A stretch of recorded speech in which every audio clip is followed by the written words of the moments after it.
Hi friends, எல்லாரும் எப்படி இருக்கீங்க? நல்லா இருக்கீங்களா? வாங்க இன்னைக்கு நம்ம வீட்டில் வந்து நான் என்ன லஞ்ச் செய்கிறேன் அப்படின்னு சொல்லி உங்களுக்கும் காட்டுறேன். அடுப்பில் வந்து ஒலை ஊற்றி வச்சாச்சு ஃப்ரெண்ட்ஸ். தண்ணி வந்து காஞ்சிட்ருக்கு. இது வந்து ரேஷன் அரிசி, அதனால தான் ஒரே டஸ்ட்டாக இருக்கும். கருப்பரிசி இருக்கும், அதுக்கப்புறம் வந்து குருணை இருக்கும், நெல் அதெல்லாம் இருக்கும். அதெல்லாமே எடுத்துகிட்டு தான் நம்ம சமைக்கணும்.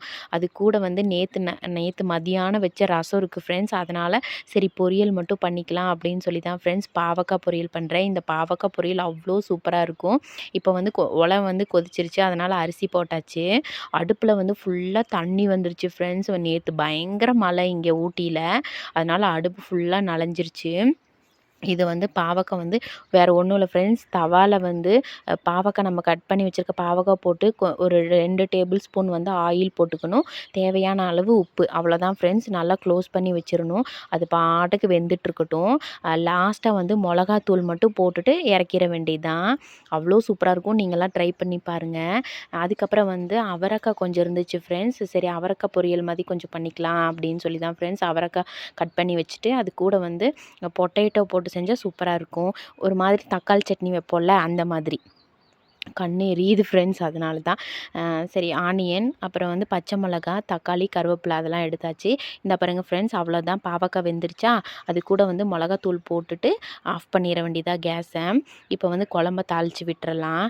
எண்ணெய் ஊற்றி கடுகு போட்டுட்டு நார்மலாக பச்சை மிளகா, வெங்காயம், கருவேப்பிலை அவ்வளோதான் ஃப்ரெண்ட்ஸ். அது நல்லா வணங்கினதுக்கப்புறமா ஒரு 2 தக்காளி போட்டுக்க வேண்டியதான். போட்டுட்டு நம்ம கட் பண்ணி வச்சுருக்க அந்த அவரைக்காய் இருக்குல்ல ஃப்ரெண்ட்ஸ், அவரைக்காவும் உருளைக்கிழங்கும் அதை வந்து இது ஆட் பண்ணிவிட்டு தேவையான அளவு உப்பு போட்டு நல்லா வேக வச்சிடணும் ஃப்ரெண்ட்ஸ். நல்லா வெந்ததுக்கு அப்புறமா தான் மிளகாத்தூள் போடணும். அரிசி வந்து சீக்கிரமாக வெந்துடும் ஃப்ரெண்ட்ஸ். இந்த அரிசி வந்து இந்த மாதம் கொடுத்த அரிசி வந்து நல்லா இருக்குது, சீக்கிரமாக வெந்துடும். இப்போ பாருங்கள் ஃப்ரெண்ட்ஸ், இப்போ நம்ம வெஜிடபிள்ஸ் எல்லாமே போட்டுக்கலாம். போட்டுட்டு நல்லா எண்ணெயிலே வணக்கணும் ஃப்ரெண்ட்ஸ். அப்போ தான் இது நல்லா டேஸ்ட்டாக இருக்கும். அதுக்கப்புறம் வந்து நம்ம குழம்பு மிளகாத்தூள் இருக்குல்ல, அது வந்து ஒரு 2 டேபிள் ஸ்பூன் போட்டால் இந்த குழம்பு வந்து அவ்வளோதான் ஃப்ரெண்ட்ஸ். இப்போ வந்து சாப்பாடு வெந்துருச்சு, அதனால் சாப்பாடு வடித்து விட்டாச்சு.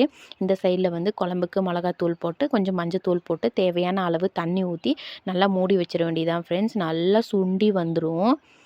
பாருங்கள், நான் எவ்வளோ தண்ணி வச்சுருக்கேன், ஆனால் நல்லா சுண்டி வந்துடும் ஃப்ரெண்ட்ஸ். சாப்பாட்டோடு அப்படியே பிசைஞ்சு சாப்பிட்லாம், நல்லாயிருக்கும். இது வந்து சப்பாத்தி கூட இன்னும் சூப்பராக இருக்கும்.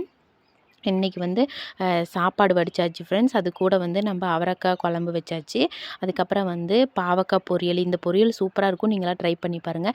இது வந்து நேற்று வச்ச ரசம் ஃப்ரெண்ட்ஸ், அவ்வளோதான். இது வந்து என்னோடய பாப்பாவுக்கு வந்து பச்சை பயிறு கடைஞ்சேன், அவ்வளோதான் ஃப்ரெண்ட்ஸ் நம்ம வீட்டோட லஞ்ச். நீங்களாம் என்ன